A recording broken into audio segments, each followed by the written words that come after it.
En pocos días se va a cumplir un año del primer encuentro que realizamos en la Casa Gaia, el año pasado, en el 2010. Y bueno, con motivo a eso tratamos de hoy hacer un encuentro un poquitico más largo con dos paneles. Lamentablemente el panel que teníamos preparado no está completo. Habíamos invitado al politólogo Pedro Campos también, y bueno, él por cuestiones personales no ha podido llegar. Estamos esperando a la economista Karina Galvez, esperemos que llegue en breve. Tenemos con nosotros a Giovanni Sánchez, autora del blog Generación Y, quien también escribe en algunos periódicos como El País, entre otros, y al presidente Wilfredo Ballín, al presidente de la Asociación Jurídica Cubana, quien había estado con nosotros en un previo encuentro. La idea que tenemos hoy es un poco debatir sobre la situación actual que tenemos en nuestro país y un poco proyectarnos hacia el futuro. Como todos sabemos, en el año 2006, el actual presidente Raúl Castro toma el control del gobierno debido a una enfermedad de su hermano Fidel Castro. Inmediatamente después, Raúl hace varias declaraciones en el sentido de los cambios necesarios que se necesitan realizar en el país.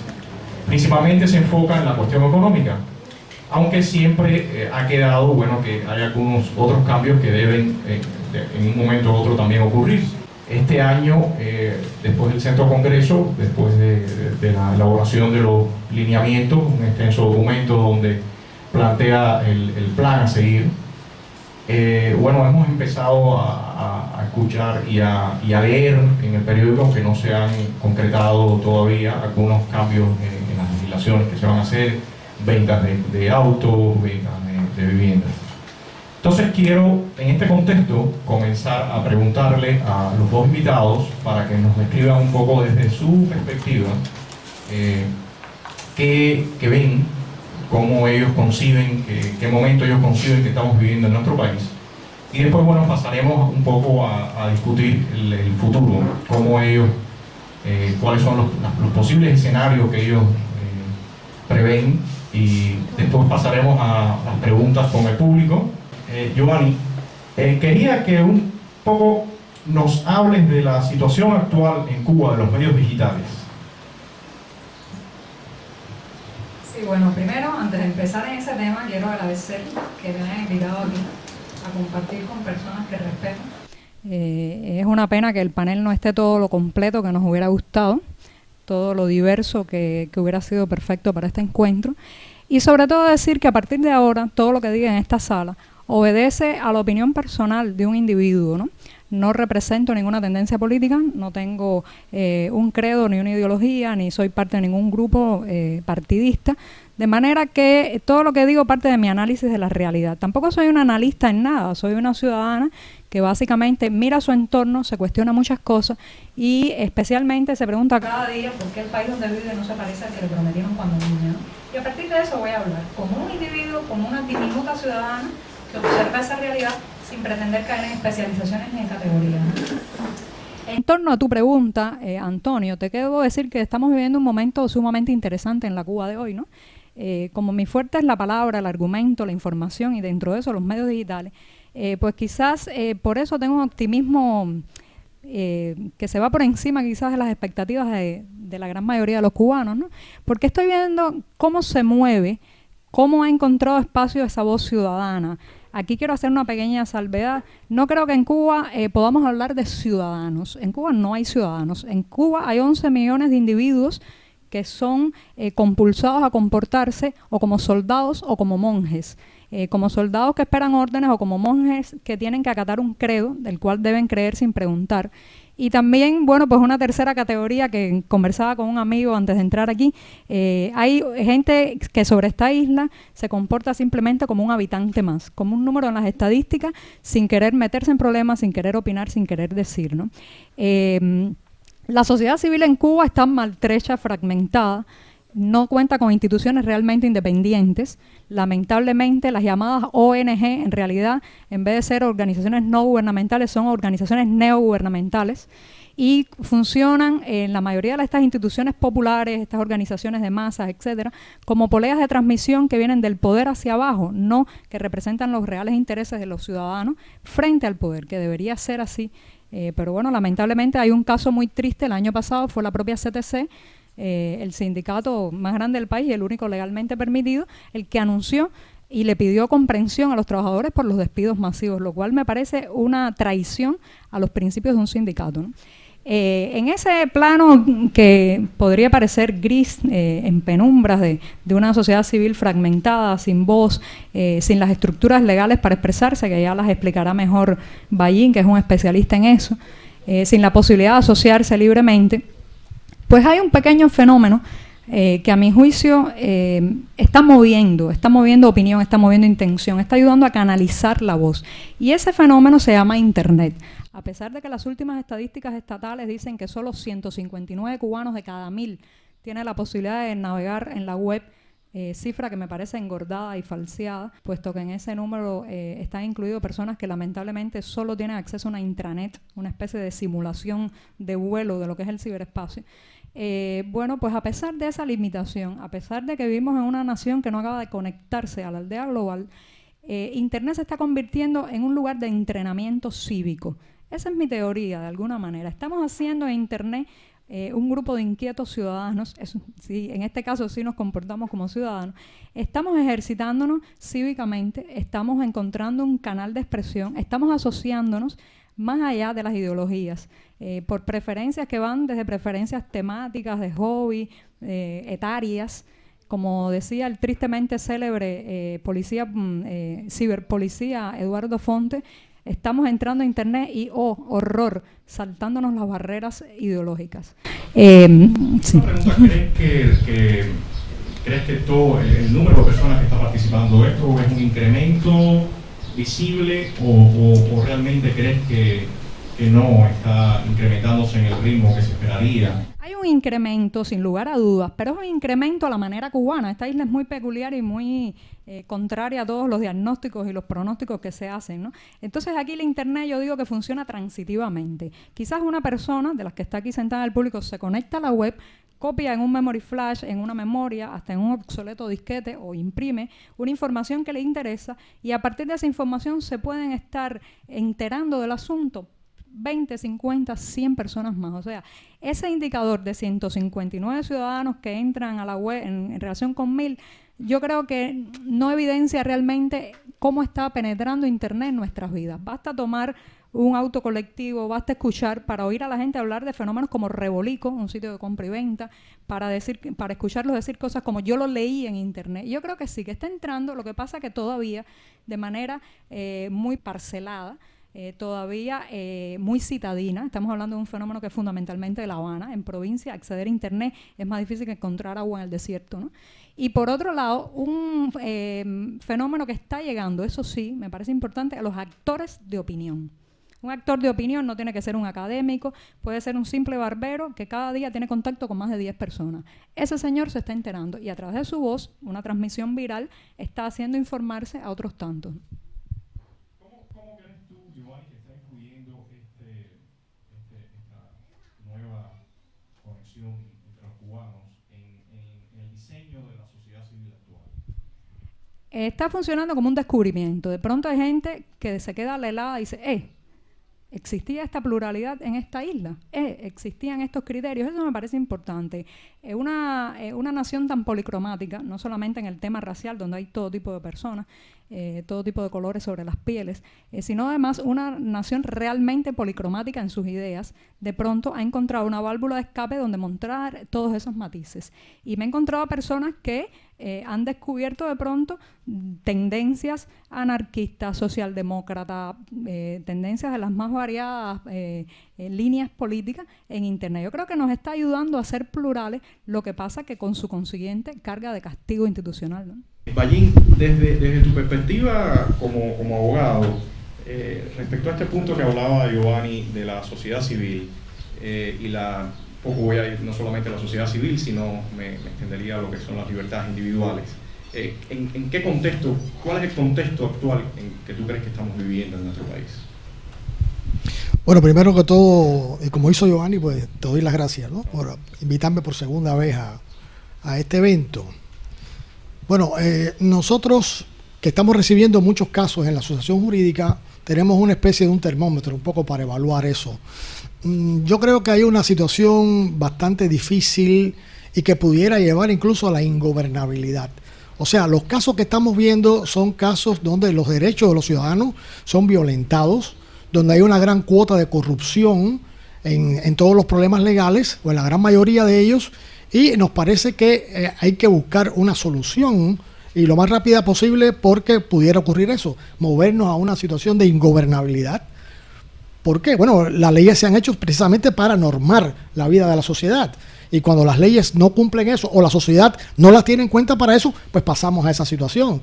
O sea, ¿tú percibes que hay un crecimiento rápido de esta situación de la corrupción? Sí, como no, grande y generalizado, muy generalizado, no solo en magnitud, sino también en expansión. Y bueno, te reitero, nosotros en la asociación jurídica tenemos una gran preocupación porque eso vaya a conducir a una situación de desastre en la sociedad cubana. Bueno, precisamente el Código Penal es uno de los problemas que nosotros estamos confrontando. O sea, nosotros creemos que estamos en un momento de la vida del país en que el Código Penal requiere modificaciones, y modificaciones sustanciales.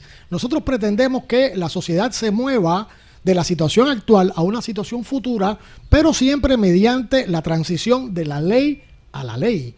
Es decir, de la ley actual a la ley futura. Y nos parece que lo primero que se debe hacer es modificar el Código Penal, la ley de procedimiento, algunos acápites de la Constitución, pero fundamentalmente el Código Penal ahora, de inmediato. Debíamos empezar por ahí, nos parece a nosotros. ¿Qué nos pudieras decir del tema peligrosidad? Bueno, la peligrosidad es un concepto que existe por lo regular en los códigos penales del mundo.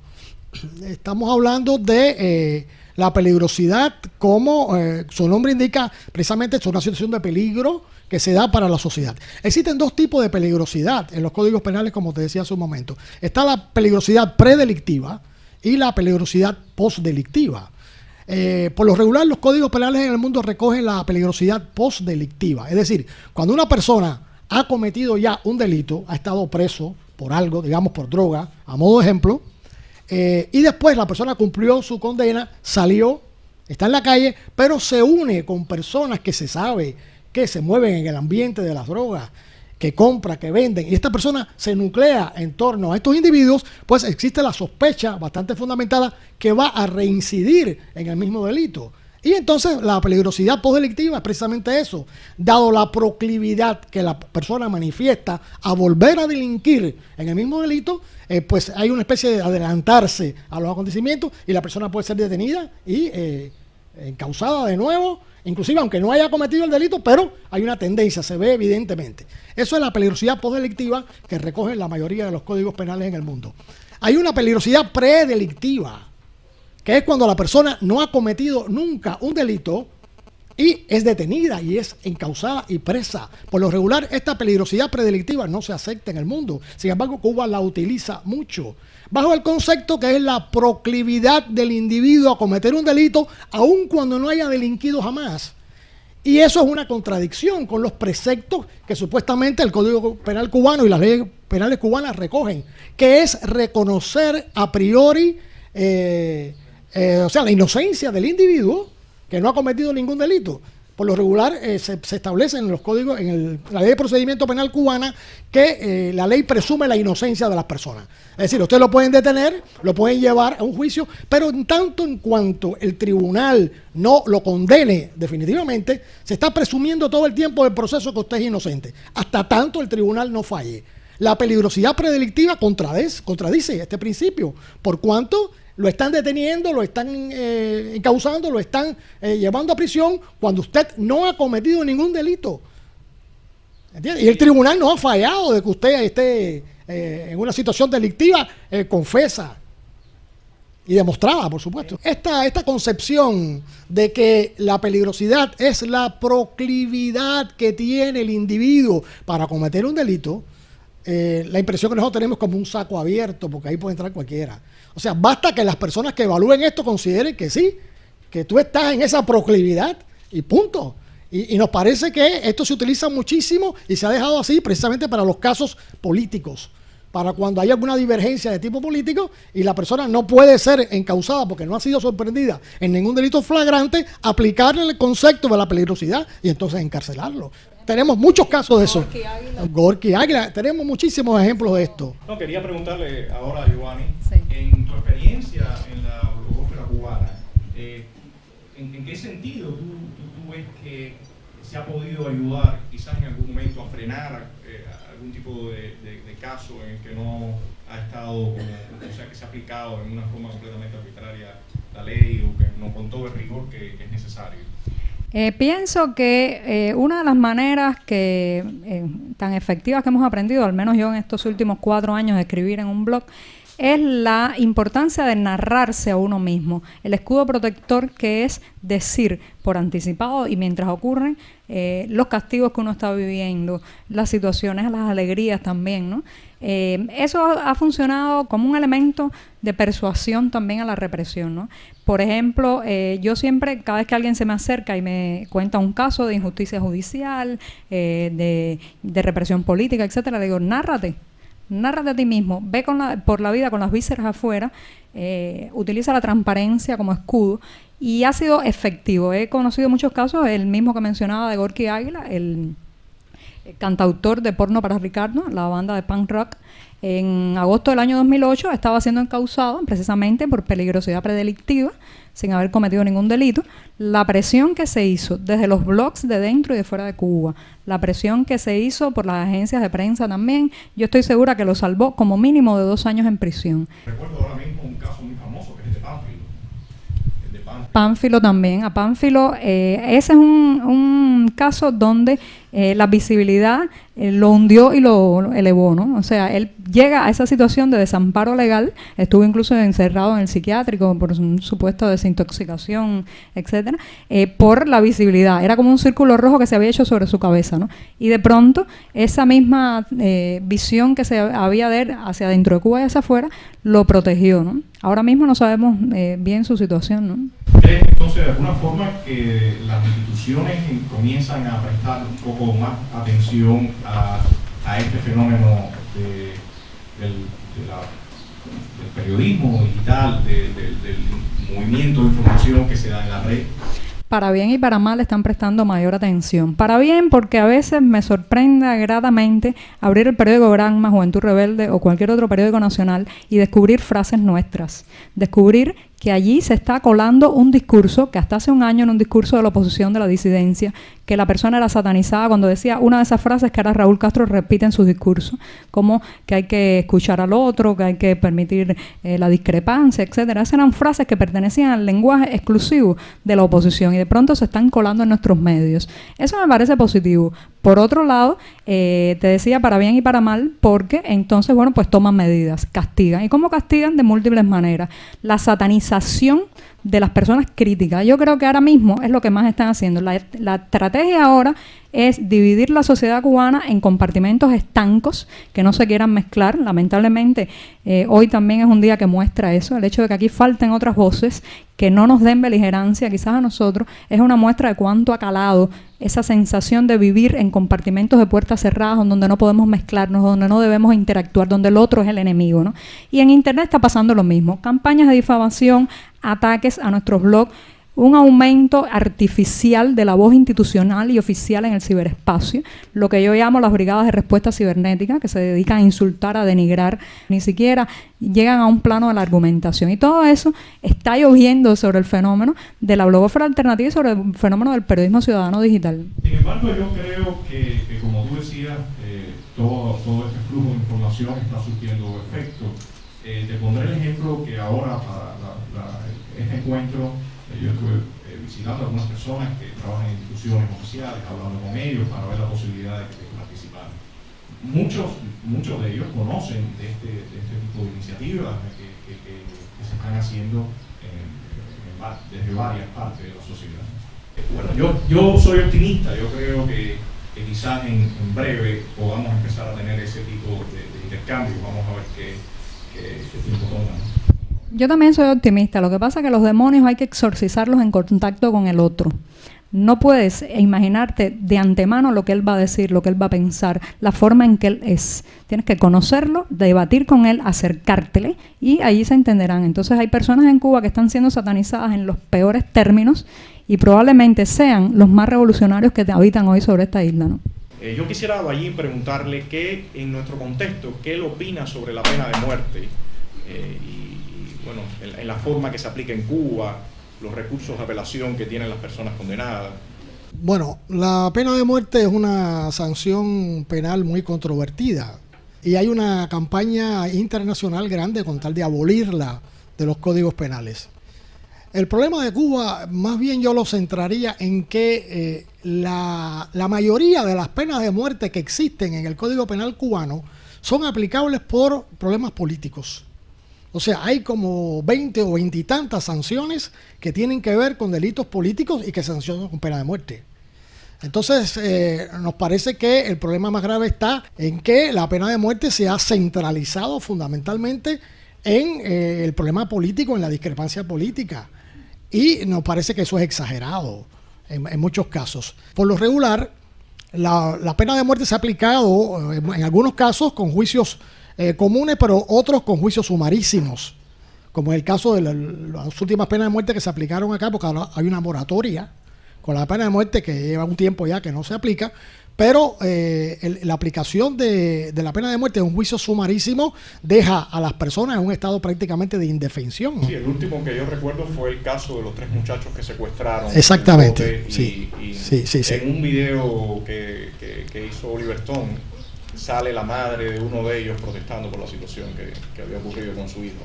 Sí, por supuesto. Por otra parte, la teoría penal cubana dice que la pena de muerte se aplica en casos extraordinarios y muy, muy reprobables, que no es el caso precisamente de estos muchachos. Porque estos muchachos, en efecto, se llevaban una embarcación y se la llevaban bajo un secuestro y con armas, pero nadie resultó herido, nadie resultó lesionado. Entonces, esa aplicación drástica en un juicio sumarísimo de pena de muerte, a mí en lo personal, y es mi opinión individual, es totalmente exagerada en este caso. ¿Crees que haya casos donde debe ser aplicable la pena de muerte? Hay quienes opinan que hay casos extraordinariamente graves en que se debe aplicar la pena de muerte. Yo no comparto ese criterio. Yo creo que la pena de muerte debiera excluirse del Código Penal cubano. Aplicar la pena de muerte tiene un problema además, que es irreversible. Cuando tú aplicas la pena de muerte de una persona y después te das cuenta que te equivocaste, ya no hay arreglo, no hay remedio, ya no puedes revivir a la persona. Entonces, por todas esas consideraciones, yo creo que eso debe someterse a un debate todavía mucho más amplio, antes de mantener la rajatabla sin otra consideración. ¿Qué otros aspectos del Código Penal consideras tú en este momento que deben ser que se deben cambiar? Bueno, en Cuba, desgraciadamente, hay muchos. Yo voy a señalarte quizás uno o dos a modo de ejemplo. En Cuba están pasando y pasan a cada rato unos programas que tienen que ver con la justicia en otros lugares del mundo.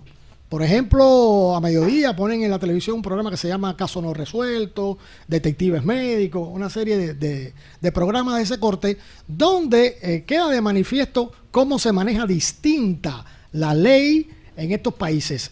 Y una de las cosas que llama la atención es que la persona, inclusive cuando es detenida y cuando la van a interrogar, lo primero que dice es: no, yo quiero llamar a mi abogado, yo quiero tener a mi abogado aquí, yo tengo derecho a una llamada a un abogado. Bien, desgraciadamente en Cuba no es así. En Cuba toda la fase esta preparatoria transcurre sin que el abogado tenga participación. Y entonces, ¿qué pasa? Que cuando ya se va a hacer el juicio, cuando se han hecho todas las pruebas, cuando se ha verificado todo lo que ha habido que verificar y que el juicio ya es inminente, entonces que se llama el abogado. Pero el abogado debiera participar en la fase preparatoria, de la misma forma que participa el fiscal o participa la policía. Porque de lo contrario pueden ocurrir irregularidades ahí, que la persona, como no las conoce, el individuo que está siendo juzgado, pues se pueden cometer errores, como lo hemos visto. O sea, ha habido casos en que los instructores o la policía ha inducido a la persona que está siendo investigada a afirmar cosas que no se corresponden con la realidad, diciéndole que así va a salir mejor la persona. Esos casos los tenemos documentados, podemos demostrar esos casos. Y entonces, si hubiese un abogado ahí, eso no pudiera ocurrir, no podría pasar. Por otro lado, cuando la persona no tiene abogado contratado, Los abogados son puestos de oficio por los tribunales, pero también ocurre muy a menudo que el abogado se entera de la causa en el juicio mismo o un día antes o a la hora de entrar al juicio. No ha tenido tiempo de hablar con la persona, no conoce el caso en profundidad. Eso deja un estado de indefensión al individuo total. Por otra parte, existe otra cosa que vemos mucho acá, que es lo que se llama el trabajo operativo secreto. Es decir, estamos en un juicio y un policía está declarando algo. Y un policía dice que tiene una información sobre que alguien, el acusado, ha cometido tal y más cual delito. Cuando se le pregunta de dónde obtuvo esa información, lo dice que lo tiene de una fuente determinada. Cuando se le pide que la fuente comparezca, él dice que no, porque eso es trabajo operativo secreto y él no puede revelar el nombre ni la persona que le dio la información. Entonces, si eso es así, hay que dar crédito a que le está diciendo la verdad. Y el hecho de que tenga un informe sea un policía no garantiza 100% que la diga. Entonces la persona queda en una situación de indefensión. O sea, no se puede citar a la persona porque eso es secreto. Eso se obtuvo una fuente secreta y no se puede quemar, como se dice en el argot policial, a la fuente. Entonces yo tengo que admitir como juez o como abogado de la defensa que esa información que está dando usted como policía es cierta. Y admitir que mi defendido es culpable, sin que se presente el testigo, la gente que dijo realmente es a través del policía que lo dice. Entonces, eso evidentemente en derecho no procede. Eso es un estado de indefensión del individuo. Quisiera preguntarle a Giovanni, ¿cómo ves tú el uso de los medios digitales para, digamos, poner un poco de transparencia a estos procesos? Mira, te voy a responder con un ejemplo, ¿no? Hace unos 2 años a nosotros se nos acercó la familia de un muchacho muy joven que estaba en Cuba condenado a 10 años de prisión por un supuesto tráfico humano, ¿no? Él, según explicaba, había intentado entrar con su yate a la Marina Hemingway y, oh, sorpresa, los cubanos no pueden entrar a la Marina Hemingway. Entonces, bueno, pues no pueden entrar por barco a territorio nacional.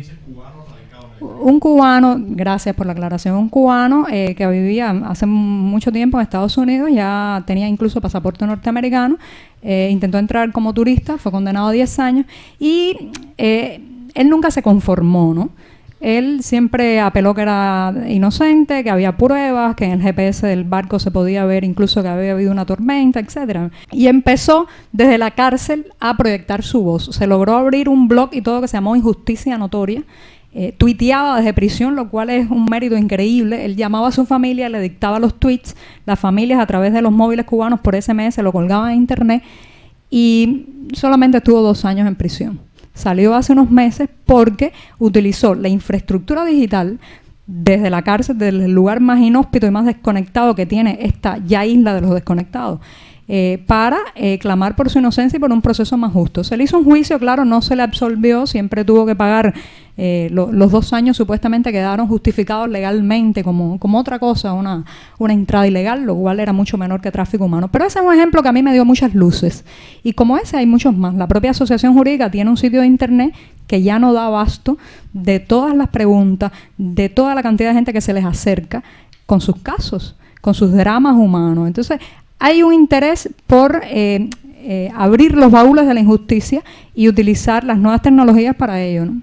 Ese caso nosotros lo conocimos desde el principio y nosotros tenemos el expediente completo de todo lo que ocurrió con esta persona, archivado, y queremos próximamente comenzar a publicar en el blog casos concretos de ciudadanos que han tenido problemas y publicarlos en el blog porque nos parece que eso va a ser muy, muy ilustrativo para la gente y van a poder comprender un poco la realidad cubana con más detalle. Quería retomar un tema algo que había mencionado ahí, que en algunos medios como la televisión cubana han salido algunos programas que hablan sobre derecho. Uno de ellos que pone en la mañana se llama El Derecho. Y lo que a mí me ha llamado la atención es que casi todos estos programas del derecho son sobre vivienda. Bueno, el problema de la vivienda, en efecto, es el tema más recurrido que hay en la asociación. Es decir, después seguido por los problemas de los ciudadanos con la policía, ese es en el segundo lugar. Pero en primer lugar está la vivienda. Y lo que nosotros vemos en la vivienda es todo tipo de cosas que está dado fundamentalmente por la escasez de la vivienda en Cuba y por el hecho de que a veces en una casa con un cuarto pueden vivir 15 personas y 4 generaciones en la misma vivienda. Eso genera todo tipo de de conflicto. Por otro lado, está ocurriendo algo muy significativo y que aprovecho aquí esta tribuna, por llamarlo de alguna manera,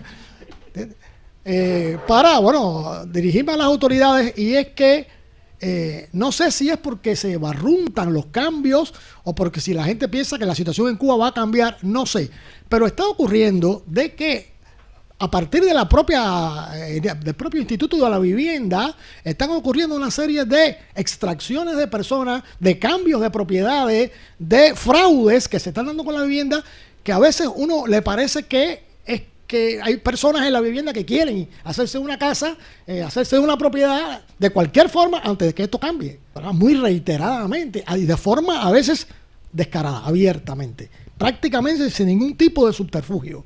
Está ocurriendo eso. A una persona la acusan de cualquier cosa y la medida es extraerla de la vivienda, sacarla de la casa con propiedad y todo eso. Se busca un argumento X para sacar a la persona y después entonces esa vivienda pasa al fondo del instituto y va a parar a cualquier lugar. La vivienda, eso está ocurriendo, sobre todo con algunas fincas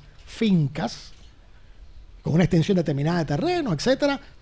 Sobre todo en La Habana lo estamos viendo con casos que nos están llegando de ese tipo.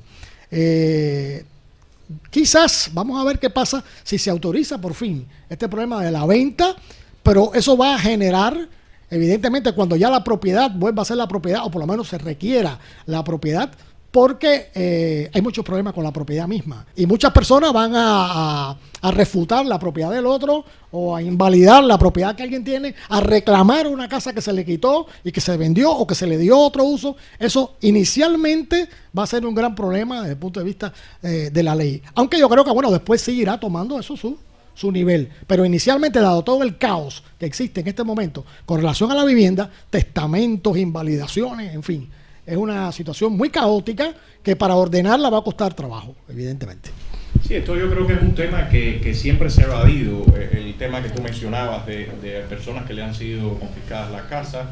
Bueno, hay muchos casos, bueno, a principio de la revolución, cuando se cambiaron las leyes, pero después ha venido ocurriendo, por ejemplo, personas que abandonan el país, pierden su derecho a su vivienda, y bueno, en otros muchos casos, ¿no? En este aspecto, ¿qué crees tú que deben ser los primeros pasos que se deben dar para empezar un poco a arreglar este rompecabezas? Porque es un problema serio y es un problema que evidentemente sabemos que en el mundo actual la propiedad es la base de cualquier estructura económica. Bueno, en primer lugar yo creo que se debe empezar por la propiedad misma, es decir, reconocer la propiedad como ley oficial del Estado, y en segundo lugar determinar realmente quiénes son los propietarios de las distintas vías y a partir de ahí hacer todo lo demás. ¿Qué crees tú del usufructo? Bueno, yo creo que el usufructo es aplicable en determinadas circunstancias y que es bueno en determinadas circunstancias. Sin embargo, en esto de la vivienda y en el caso sobre todo de la tierra, para mí el usufructo tiene un papel secundario en algunas especificidades, pero lo que debe hacerse es entregar la tierra en propiedad a los campesinos y la vivienda en propiedad también de sus verdaderos dueños. Y sobre el tema que habíamos discutido de las propiedades ruinosas en la ciudad, ¿qué crees de ellas? ¿Crees tú que es más conveniente hacer una renta o vender? Yo preferiría que vendieran las edificaciones ruinosas que colindan con una casa que crea tener derecho por proximidad. A eso me parece que hay que perderle miedo a la venta y a la propiedad como tal.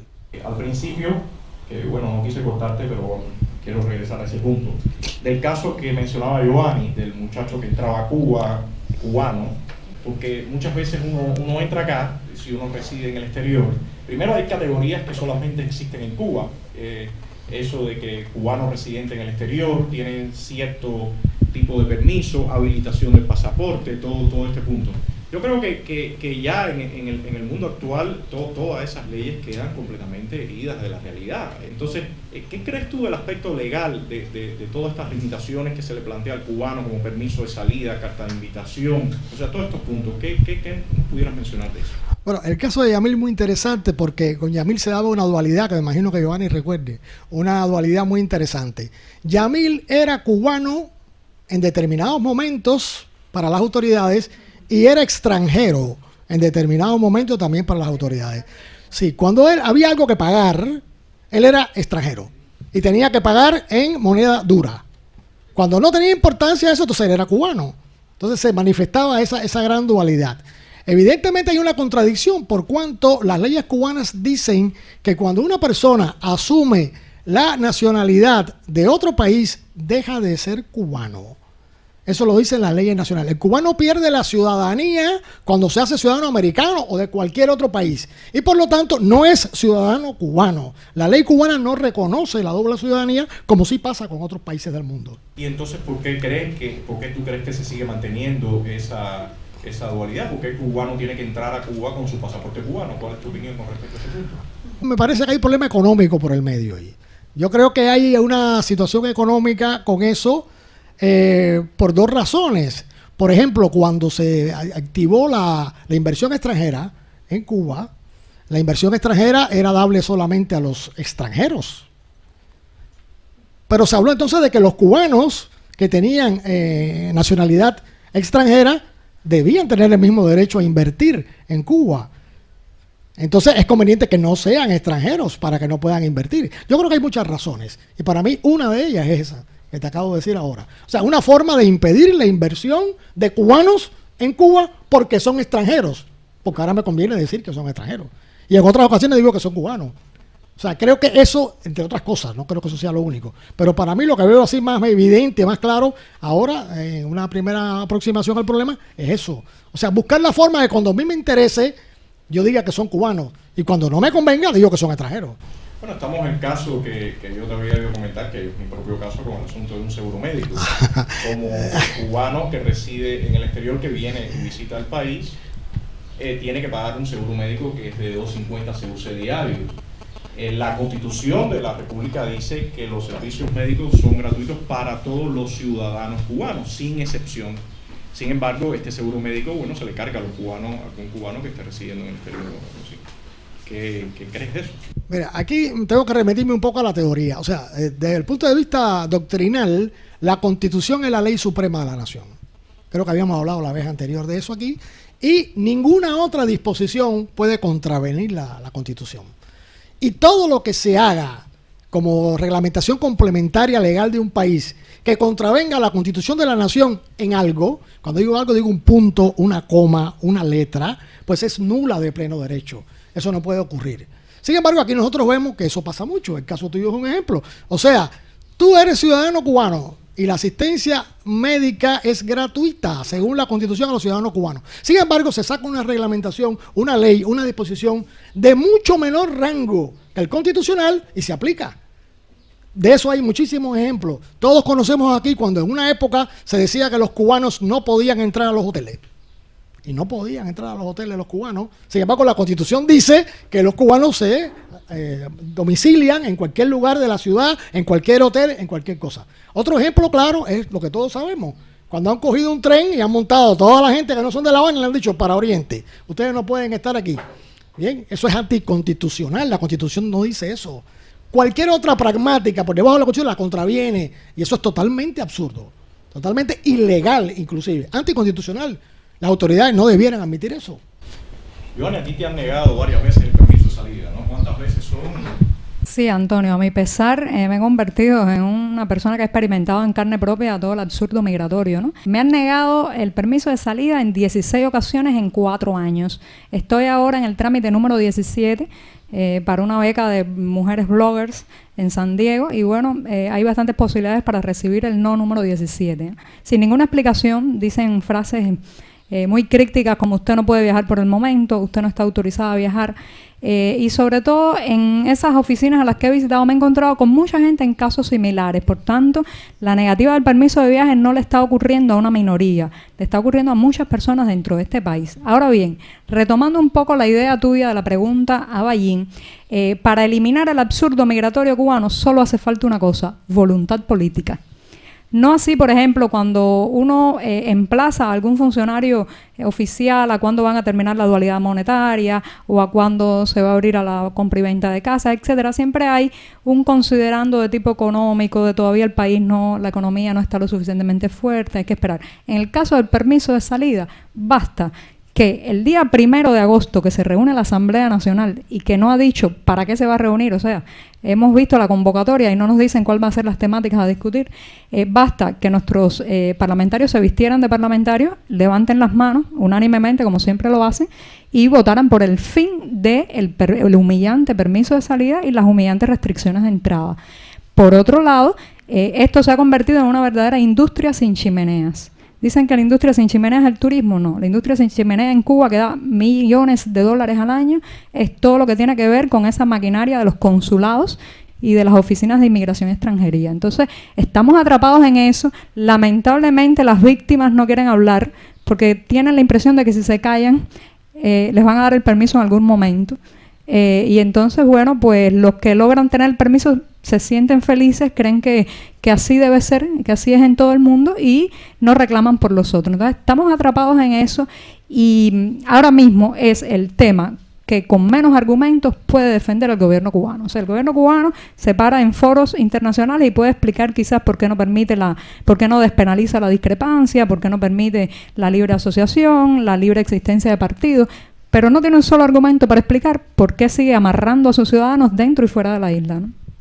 Mira, este problema de la tarjeta blanca nosotros lo hemos estado investigando con profundidad. ¿Por qué? Porque cualquier resolución o cualquier aplicación que se haga a un ciudadano tiene que tener un respaldo legal. Tiene que haber, por supuesto, una pragmática, una resolución, una ley que argumente por qué, a quién, cuándo, cómo, etcétera, se aplica eso. Nosotros hemos buscado esto infinitamente. ¿Cuál es la resolución? La ley, el código, en fin, que justifica esto para conocerlo, para estudiarlo, y nunca jamás lo hemos encontrado. Y en nuestra opinión es que no existe, y eso es una aplicación arbitraria que se hace por decisión de alguien que tiene el poder suficiente para hacerlo y que le aplica de forma casuística o como le parece, tú sí, tú no, tú sí, tú no. Bueno, el caso que mencionabas ahorita, el de la entrada de los hoteles, ¿no? Sencillamente el hombre que estaba de seguridad en la puerta se plantaba ahí y decía, no pasas porque no pasas, y si te pones pesado vamos y terminamos en la estación de policía, ¿no? Era algo similar, ¿no? Giovanni, te quería preguntar, ¿qué crees tú del mundo digital y de las nuevas tecnologías y la educación? Bueno, mira, yo estoy realmente preocupada por esa combinación de, como se está dando en la Cuba actual, de potencial educativo y acceso a las tecnologías, ¿no? En la aldea global, en ese mundo cada vez más interconectado en el que vivimos, es importantísimo para el desarrollo profesional, para el crecimiento cívico, educativo de cualquier persona, conectarse para cualquier cosa, para encontrar bibliografía sobre un tema, para tener la innegable experiencia de surfear en la red, para interactuar con otro especialista que vive al otro lado del mundo y que no van a poderse ver personalmente, pero podrán intercambiar ideas. Y siento que en ese caso está ocurriendo en Cuba lo que magistralmente el señor Dagoberto Valdés llama un daño antropológico. Estos años que la isla está demorándose en entrar a Internet son años que vamos a pagar en indicadores académicos y profesionales en el futuro. Ya los estamos pagando. A pesar del alto nivel de un médico cubano, el hecho de que ese médico no pueda tener un acceso a Internet real, no a Infomet, desde su casa, y estar al tanto de las últimas tendencias en neurocirugía o en nefrología, eso está incidiendo en su calidad profesional, ¿no? Bueno, ahí te puedo decir, yo conozco casos que escriben a amigos fuera y le dicen, por favor, envíame tal artículo porque no tengo cómo descargarlo y lo necesito. Sí, la creatividad siempre se explaya en momentos de crisis y de cerrazón, ¿no? Pero, por ejemplo, yo tengo un hijo de 16 años que solamente se ha conectado una vez a Internet. Un día le dije, tienes que salir de esto, vamos a un hotel y conéctate para que vivas esta experiencia. Y me sorprendió mucho que después de 20 minutos frente a esa computadora conectada, parecía un internauta de toda la vida. Hay muchas personas que estamos preocupados no ya por nosotros mismos, por esa otra generación con muchas habilidades tecnológicas que viene detrás y que sin embargo se encuentra ante el gran problema de que no puede comportarse como ciudadanos del mundo, ¿no? El hecho de no poder ir a un kiosco y comprarme un periódico que se explaye un poco más informativamente que Granma, que tenga otra tendencia, que busque desde otro enfoque, un periódico extranjero, por ejemplo, yo creo que está lastrando informativamente al país. La información es poder, así que los ciudadanos estamos desprotegidos, desposeídos y sin poder informativamente hablando. Vallín, en este sentido, un poco retornando a lo que habíamos hablado al principio de las libertades individuales, ¿Cuáles son las propuestas concretas que tú tendrías para reformar el Código Penal cubano? O sea, ¿por dónde empezarías tú? Los primeros pasos que tú quisieras dar y que le propondrías, por ejemplo, al gobierno cubano. No sé. Bueno, el Código Penal tiene dos partes, la parte general y la parte especial, o sea, los delitos ya en particular. La parte delante del Código se refiere a normas, a procedimientos, a aplicación de penas, etc. La otra parte habla de los delitos en especie. Yo comenzaría reformando algunos aspectos que están en la parte general, como esto de la peligrosidad de que hablamos, y después pasaríamos a los delitos en especie, empezando por los delitos contra la seguridad del Estado.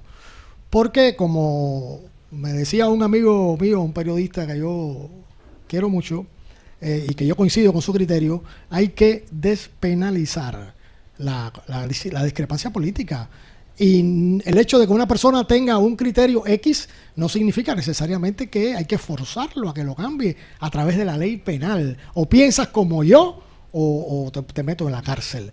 Eso evidentemente hay que cambiarlo. Hay que cambiar otros aspectos más, pero me parece que empezaríamos por ahí. O sea, esto de la discrepancia política y de la peligrosidad, que van muy pegados una cosa con la otra, serían los primeros aspectos que yo cambiaría en el Código Penal. ¿Y qué crees tú de la independencia del sistema judicial? Bueno, un problema que nosotros tenemos grande en Cuba es precisamente ese, que los poderes no son independientes. Por lo regular, todo poder en el mundo, todo poder estatal, consta de tres aspectos: el poder ejecutivo, el poder judicial y el poder legislativo. Son los tres poderes que hay. Por lo regular, estos poderes son independientes y se equiparan, porque la persona que legisla no es la persona que aplica la ley ni que la interpreta. Es decir, hay una tripartición ahí de funciones que hace que los estados funcionen, valga la redundancia. ¿Qué pasa en Cuba, por ejemplo? En Cuba el poder judicial no es independiente. En Cuba el poder judicial se somete al poder ejecutivo. Inclusive lo dice la Constitución. O sea, los tribunales se subordinan al Consejo de Estado, a la Asamblea. Es decir, que no son independientes. En el mundo por lo regular se establece que el Poder Judicial se somete solamente a la ley. Y en ese sentido, su independencia le permite, bueno, enjuiciar a cualquiera que comete una violación de la legalidad. En Cuba, por ejemplo, te voy a poner un caso concreto para que puedas entender bien qué te estoy diciendo. En Cuba existe una cosa que se llama el habeas corpus, que existe en otros lugares del mundo. El habeas corpus no es más que cuando una persona está presa sin juicio, más allá del tiempo establecido, del tiempo posible, cualquiera persona que sepa, o esta misma persona desde la prisión, puede enviar una carta al tribunal, una comunicación, para que él sea presentado a juicio y no lo tengan ahí indefinidamente, como ha pasado muchas veces. Casos que nosotros conocemos de 2 años y más, la persona presa sin juicio. Y un buen día llegar las autoridades penales y decirle: recoge y vete, te va. Bueno, y los 2 años que llevo aquí, no importa, ya fuiste, te puedes ir. Así de simple. Bien, entonces el habeas corpus se aplica y existe en las leyes cubanas.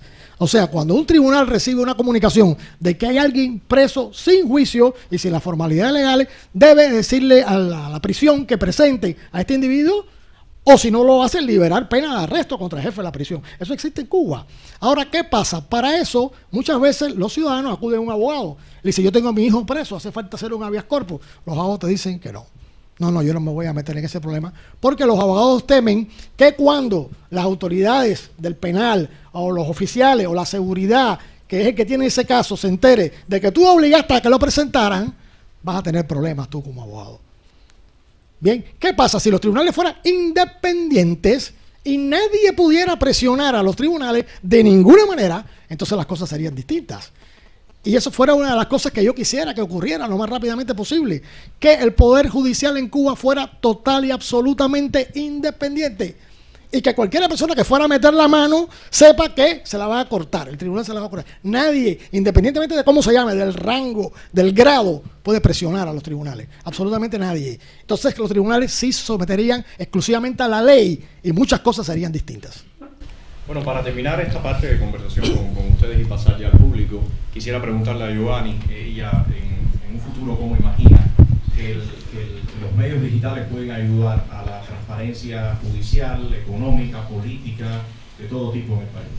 Te decía, Antonio, que soy optimista, ¿no? Porque como el optimismo se ha vuelto profundamente contestatario, pues me ha dado por ser optimista en este tema de la información y en el tema de los medios digitales. Tengo esperanzas. Según fuentes venezolanas, este julio de 2011 sería cuando el cable, el dichoso cable que parece una zanahoria, que cada vez estamos cerca, se aleja un poquito más, debería estar funcionando, ¿no? Le tengo esperanzas al cable. Ya sé lo que me van a decir, ¿no? Que algunas de sus fibras van a estar condicionadas ideológicamente, que no todos vamos a lograr acceder a sus kilobytes, pero algo nos llegará. Y es una ventana que se va a abrir. El desarrollo tecnológico del mundo indica a la democratización de las tecnologías. Todo lo que cierren ahora pueden perderlo en un minuto, el día de mañana, cuando se invente ese artilugio que todos estamos esperando, que nos permita conectarnos a Internet saltándonos los controles estatales. Yo sueño, ¿verdad?, con un día sacar una cuchara fuera de mi balcón y conectarme a Internet. Sé que soy una ilusa, pero no soy la única en ese sentido, ¿no? Yo creo que llega. Llega, y si no abren ellos antes, la cuchara les abrirá entonces. Y bueno, soy optimista. El papel de la prensa, la fundación de medios de prensa libres, ajenos a la estructura partidista. Claro está que sabemos que la libertad informativa no es una plena libertad informativa, siempre está sujeto a otros condicionantes y a otros intereses, pero tratar de forzar esos límites va a ser importantísimo para la democratización de este país. ¿Por qué? Necesitamos una prensa libre que revisite el pasado, que saque a la luz temas que ahora no se tocan, que son tabú, que dé voz a todas esas personas que no les permiten hablar ahora en los medios oficiales. Y yo creo que ahí sí vamos a descubrir una isla que es un calidoscopio, una isla que es muy plural y una isla que espero algún día sea inclusiva, ¿no?